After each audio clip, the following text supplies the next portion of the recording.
अस्सलाम वालेकुम viewers, welcome to this channel Professional Keys. हम आज के लेक्चर में आपको ये सिखाएंगे काउंट से रिलेटेड जितने भी फंक्शंस हैं, काउंट ए, काउंट ब्लैंक, काउंट इफ्स, ये सारे फंक्शंस हम आपको आज के लेक्चर में एक सैलरी शीट के ऊपर हम अप्लाई करके आपको सिखाएंगे और आपको साथ ये भी समझ आ जाएगी जो फाइनेंस से रिलेटेड जो हमारे अकाउंटेंट हैं उनको सैलरी शीट किस तरह बनाई जाती है, ये भी थोड़ा सा उनको आइडिया हो जाएगा। सो आइए स्टार्ट करते हैं हम आज का लेक्चर।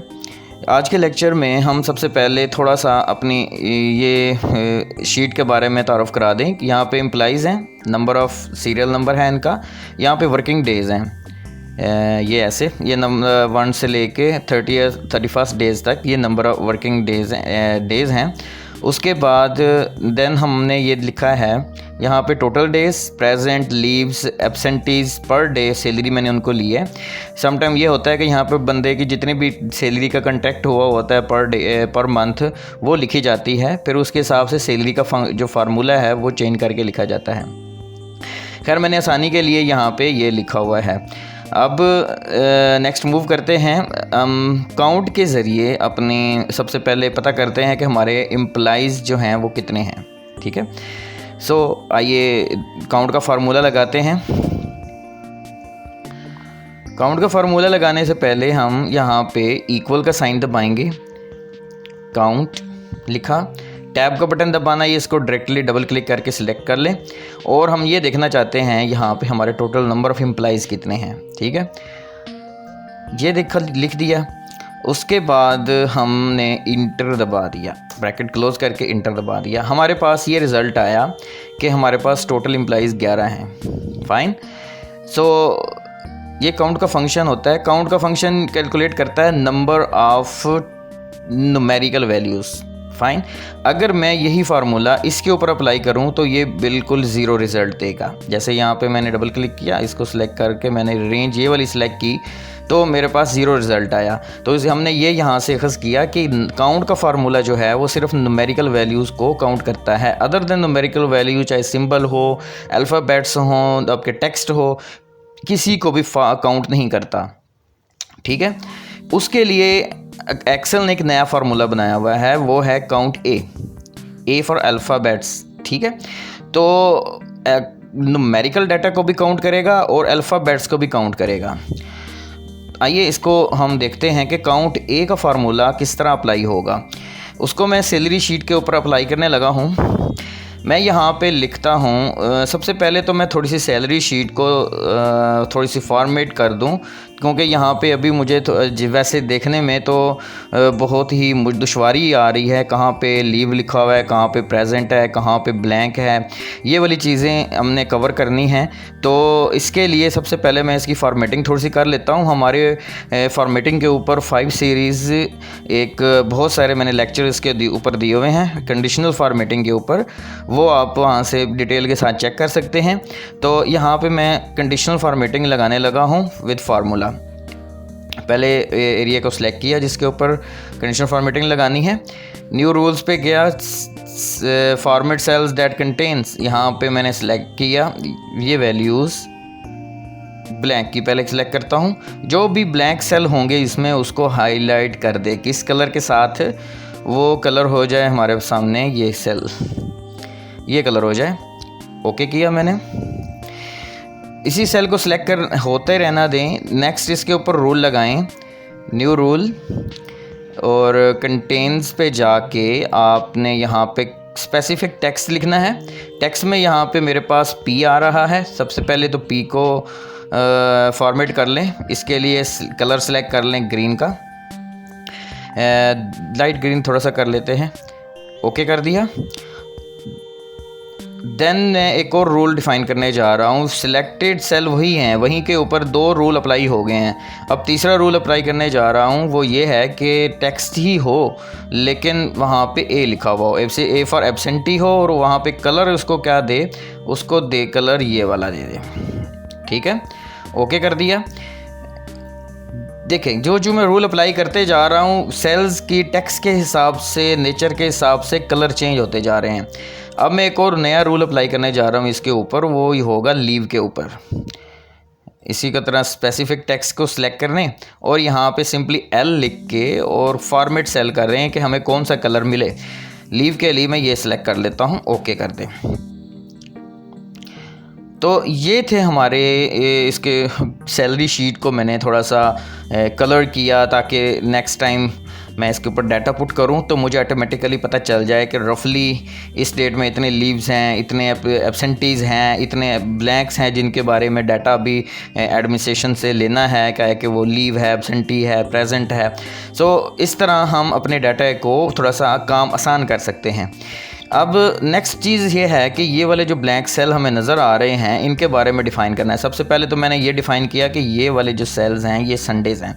मैं यहाँ पे कोड लिख देता हूँ एस का सिंबल लिखा, लेकिन उससे पहले मैं यहाँ पे अपने जो टॉपिक का फार्मूला है उसकी तरफ मूव करता हूँ। मैं यहाँ पे लगाने जा रहा हूँ काउंट ए, इक्वल्स का साइन दबाऊँगा मैं यहाँ पे, काउंट ए को यूज़ करूँगा यहाँ पे, इक्वल्स काउंट ए दबाया, टैब का बटन दबा के अब मैंने यहाँ पे वैल्यूज़ देनी है या रेंज देनी है। रेंज मैं यहाँ से फर्स्ट से लेके 31 तक अपना डाटा सेलेक्ट कर लेता हूँ। पूरे 31 दिन सेलेक्ट कर लिए और इंटर का बटन दबा दिया। अब वो मुझे काउंट करके नीचे दे रहा है, इसको नीचे थोड़ा सा पेस्ट कर दें। सेलेक्ट करने के बाद अब वो मुझे डाटा दे रहा है कि आपके 26 डेज़ हैं जहाँ पे पी ए इस तरह की चीज़ और लीव्स इस तरह की चीज़ें लिखी हुई हैं। यहाँ पे इसने ब्लैंक सेल्स को काउंट नहीं किया, यहाँ पे सिर्फ उसने न्यूमेरिकल को काउंट करना है या अल्फ़ाबेट्स टेक्स्ट वैल्यूज़ को काउंट करना है। सपोज यहाँ पे मैं लिख देता हूँ 5, ये न्यूमेरिकल टेक्स्ट न्यूमेरिक्स लिख दिया मैंने, यहाँ पे 27 हो गया, उसके ने काउंट कर लिया। मैं इसको दोबारा ब्लैंक करता हूँ तो ब्लैंक को इसने सेलेक्ट नहीं किया। अब हमारा काम थोड़ा आसान हो गया। यहाँ पे मैं लिख देता हूँ एस फॉर संडेज़, जितने भी संडेज़ आ रहे हैं उनको मैंने सेलेक्ट किया और टोटल नंबर ऑफ़ डेज़ जो हैं वो मैंने पूरे मंथ में काउंट करने हैं। उसके लिए काउंट ए का फार्मूला मैंने यूज़ किया है और जो संडेज़ हैं पहले उनको साइड पे कर रहा हूँ कि वो मेरे फार्मूला में काउंट ना हो, ठीक है, काउंट हो जाएं, ब्लैंक के तौर पे काउंट ना हो। अब देखें कि यहाँ पे 31 है, यहाँ पे 30 है, यहाँ पे 29 है, यहाँ पे अभी भी हमारे टोटल 31 डेज़ काउंट नहीं हुए। यहाँ पे कोई चक्कर है, यहाँ देखें ये ब्लैंक है, ये ब्लैंक है, ये चीज़ें ब्लैंक्स नज़र आ रही हैं। इसके बारे में एडमिनिस्ट्रेशन से मैंने डाटा लेना है कि ये लीव है या इसके बारे में एब्सेंटी है एम्प्लॉइज़ की या प्रेजेंट है, क्या चीज़ है। तो यहाँ से एडमिनिस्ट्रेशन से डाटा लेने से पहले मैं यहाँ पे एक और चीज़ भी कैलकुलेट कर सकता हूँ। सो मेरे ये वाले फार्मूले जो हैं ना ये तो हो गए ओके हो गए। इन दोनों फार्मूले को मैंने कवर कर लिया, काउंट और काउंट ए का फार्मूला। तीसरा मैं एक फार्मूला यहाँ पे अप्लाई करने जा रहा हूँ, वो है काउंट ब्लैंक, कि जो भी ब्लैंक सेल्स हैं यहाँ पे अब वो मुझे कैलकुलेट करके दे दे।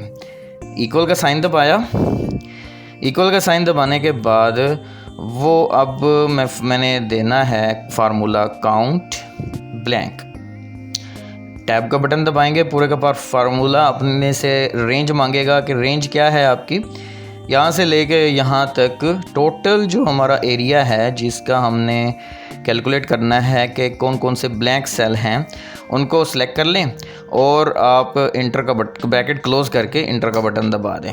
7 अभी पेंडिंग क्यूरीज़ हैं जो मैंने एडमिनिस्ट्रेशन से लेनी है।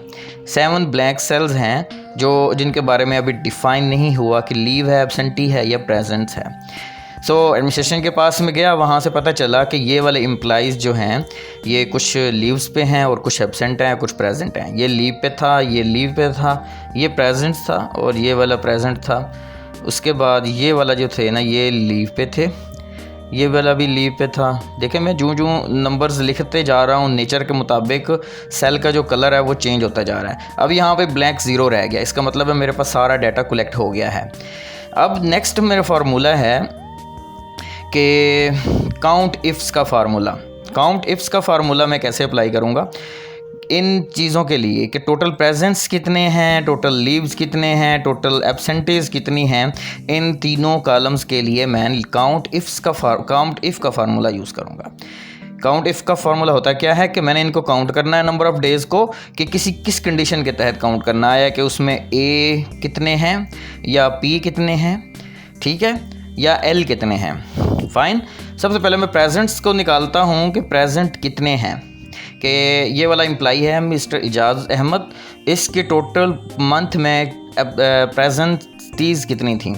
तो इसके लिए फार्मूला पहले मैं अप्लाई करूँगा, इक्वल का sign, count if equal, tab का बटन दबाया और अब मैंने रेंज सेलेक्ट करनी है। रेंज सेलेक्ट करनी है शुरू से एंड तक, कोई भी डे मिस ना हो, यहाँ से लेके एंड तक ये पूरा का पूरी रेंज मैंने सेलेक्ट कर ली। अब वो मांग रहा है कि क्राइटेरिया क्या है आपका, किस शर्त क्या चीज़ चाहते हो आप। मैं ये चाहता हूँ कि यहाँ पे जो लिखा हुआ है ना, कहीं भी पी लिखा हुआ है वो मुझे काउंट करके दे दे। और जो अभी आपने टेक्स्ट लिखना है, कोई भी टेक्स्ट लिखना है आपने, उसको आपने इन्वर्टेड कॉमास में लिखना है। फाइन, उसके बाद ब्रैकेट क्लोज कर दें, इंटर दबा दें। वो आपको कैलकुलेट करके दे देगा कि ये बंदा जो है ना इतने दिन प्रेजेंट रहा है। सही है, 31 में से वो बंदा 22 दिन प्रेजेंट, ये 26 दिन है, ये 20 दिन है, ये इनकी प्रेजेंटीज़ हैं। अब इनमें लीव्स भी हैं, ठीक है। अब लीव भी कैलकुलेट कर ले, सिंपली इसी फार्मूले को कॉपी करें और यहाँ पे पी लिखा हुआ है ना, जहाँ पे पी लिखा हुआ है ये फार्मूला मैंने कॉपी किया, यहाँ पे पी लिखा है वहाँ पे मैं लिख देता हूँ एल, ये एल लिख दिया मैंने और इंटर का बटन दबा दिया। जितने भी लीव्स थी इस बंदे की, इस एम्प्लॉइज़ की, वो मुझे कैलकुलेट करके दे देगा कि इस बंदे की 3 लीव्स थी, इसकी 3 1 1 2 1, ये इसकी लीव्स आ गई मेरे पास। और लीव्स का डाटा अलग से मेंटेन हो रहा होता है पेरोल डिपार्टमेंट या HR डिपार्टमेंट के पास। एक बंदे को जितनी लीव्स अलाउड होती हैं साल में, उसमें से ये लीव्स माइनस हो जाएंगी अगर तो अप्रूव्ड हो गई हैं। अगर नहीं अप्रूव हुई तो ये सैलरी में से डिटेक्ट हो जाएंगी, ठीक है, तो वो एब्सेंटीज़ की फॉर्म में आ जाएंगी। अब ये इसी फार्मूले को आप कॉपी करें, आगे पेस्ट कर दें और जहाँ पे एल लिखा हुआ है, ये पेस्ट फार्मूला करना है। यहाँ पे जहाँ पे एल लिखा हुआ है वहाँ पे आप कर दें ए। ये आपके सामने जितनी भी उसने एब्सेंटीज़ की हैं वो आपके सामने आ जाएंगी। उस बंदे की टोटल एम्प्लॉइज़ की एब्सेंटीज़ निकाल के दे देगा फार्मूला। सब कुछ पिक्चर क्लियर हो गई है सैलरी की, कि कितना बंदा कितने दिन एब्सेंट रहा है, कितने दिन प्रेजेंट रहा है, उसकी कितनी एब्सेंट लीव्स आई हैं। सो ये एक हमारे पास डाटा एक्यूमुलेट हो गया। अब उसके पर डे सैलरी जो है वो हमने निकाली हुई है कि इस बंदे की पर डे सैलरी इतनी है, उसके साथ इसको मल्टीप्लाई कर देना है। किसको मल्टीप्लाई करना है, चले आपको दोबारा मैं यहाँ पे फार्मूला लगा के दिखाता हूँ। इसके ये तरीका है कि इक्वल ब्रैकेट स्टार्ट, ये वाले जो टोटल डेज़ हैं, जाहिर है जो संडेज़ हैं उनको शामिल करके देने हैं ना एम्प्लॉइज़ को। समटाइम एम्प्लॉइज़ के साथ कॉन्ट्रैक्ट होता है कि हम संडेज़ इंक्लूड करेंगे आपकी सैलरी में, समटाइम्स ये कॉन्ट्रैक्ट होता है कि संडेज़ एक्सक्लूड करेंगे, निकाल देंगे आपकी सैलरी में से। अगर तो इंक्लूड करने हैं, शामिल करने हैं संडेज़ की सैलरीज़ देनी है आपने, तब आप ये जो टोटल डेज़ हैं ये वाला सेलेक्ट करेंगे आप, दिस सेल माइनस जितनी एब्सेंटीज़ हैं उसकी, ठीक है, उसके जितने उसके वर्किंग टोटल मंथ के डेट हैं उसमें से एब्सेंटीज़ निकाल दें, तो जितने दिन प्रेजेंट उसकी लीगली इसकी सैलरी बनती है वो निकाल के दे देगा। ब्रैकेट क्लोज कर दें और मल्टीप्लाई करें इसको। मैं थोड़ा जूम इन करता हूँ, ये वाला चीज़, ये इसको मैंने टोटल डेज़ में से टोटल एब्सेंटीज़ निकाली और उसके बाद मैंने यहाँ पे मल्टीपल का साइन लगाना है। ये मल्टीपल का साइन लगा दिया और इसकी जो बंदे की जो पर डे सैलरी है उसको सिलेक्ट करना है, ठीक है। ये वाला सेल सिलेक्ट कर दिया मैंने। Fine, AL2। अब इंटर का बटन दबा दें, ये टोटल सैलरी उस बंदे के निकाल के देता है। इजाज़ अहमद की जो टोटल सैलरी है for the month of May वो इतनी बनती है। एब्सेंटीज़ निकाल के इसको नीचे क्लिक डाउन पेस्ट कर दें, फंक्शन के साथ। अब मेरे पास सारे एम्प्लॉइज़ की सैलरी निकल आई है। इसमें मैंने कितने फंक्शंस कवर कर लिए हैं? मैंने कर लिए हैं 4 फंक्शन कवर, ठीक है। काउंट ए, काउंट ब्लैंक और काउंट इफ्स को हमने कवर कर लिया है। अब हमारे पास नेक्स्ट फंक्शन है काउंट इफ्स का। अगर तो सम टाइम डायरेक्टर्स की तरफ से या हायर मैनेजमेंट की तरफ से ये अनाउंसमेंट आती है कि जितने बंदे हैं उनमें से मोर देन 30,000 वाले जितने बंदे हैं उनकी सैलरी विदहेल्ड कर लें, और अगर तो उन्होंने 3 दिन से ज़्यादा एब्सेंटीज़ की हैं तब उनकी सैलरी विदहेल्ड करनी है, अदरवाइज़ नहीं करनी। ये एक सर्कुलेशन आती है डायरेक्टर्स की तरफ से कि उनके साथ बैठ के निगोशिएशन करेंगे कि आप इतनी एब्सेंटीज़ क्यों कर रहे हैं। या सम टाइम ये होता है एम्प्लॉइज़ छोड़ के चला जाता है, तो क्या होता है तब भी उसकी सैलरी विदहेल्ड कर ली जाती है, ठीक है। तो इस कंडीशन के लिए अब यहाँ पे 2 कंडीशंस हैं। एक 30,000 से ज़्यादा की सैलरी वालों की फ़िलहाल सैलरी रोक लें। क्यों रोकनी है? इसकी वजह यह है कि समटाइम कैश फ्लोज का मसला होता है, तो कुछ दिन के बाद या कुछ वीक्स के बाद उसको उन लोगों को सैलरी डिलीवर की जाती है। तो जब दूसरी कंडीशन क्या लगानी है यहाँ पे कि अगर तो HR की तरफ से पॉलिसी के मुताबिक मंथ में मैक्सिमम 2 छुट्टियाँ आपको अलाउड हैं, तो या 3 छुट्टियाँ अलाउड हैं, तो जिसने 3 से ज़्यादा छुट्टियाँ की हैं उनको थोड़ा सा मतलब ये है कि लेट सैलरी दी जाती है।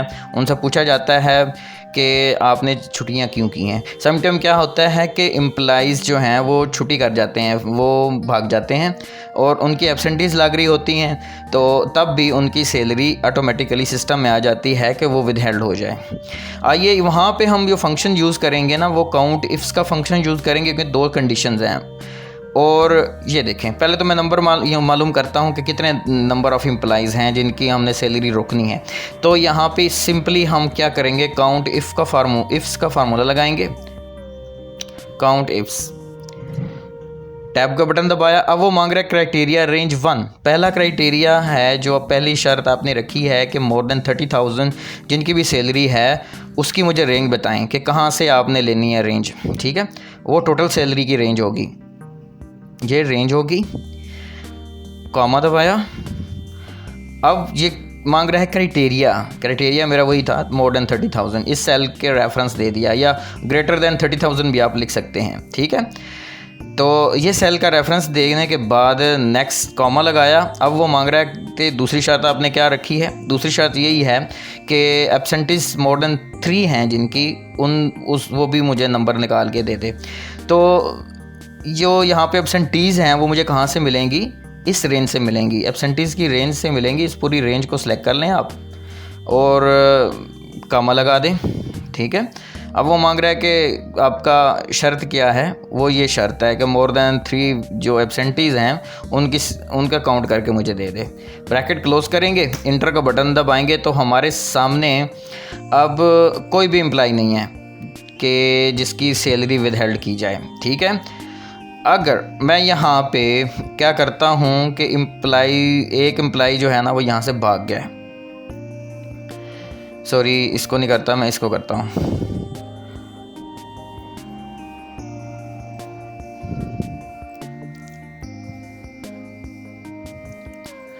ये एम्प्लॉय अब भाग गया यहाँ से, ठीक है। इसने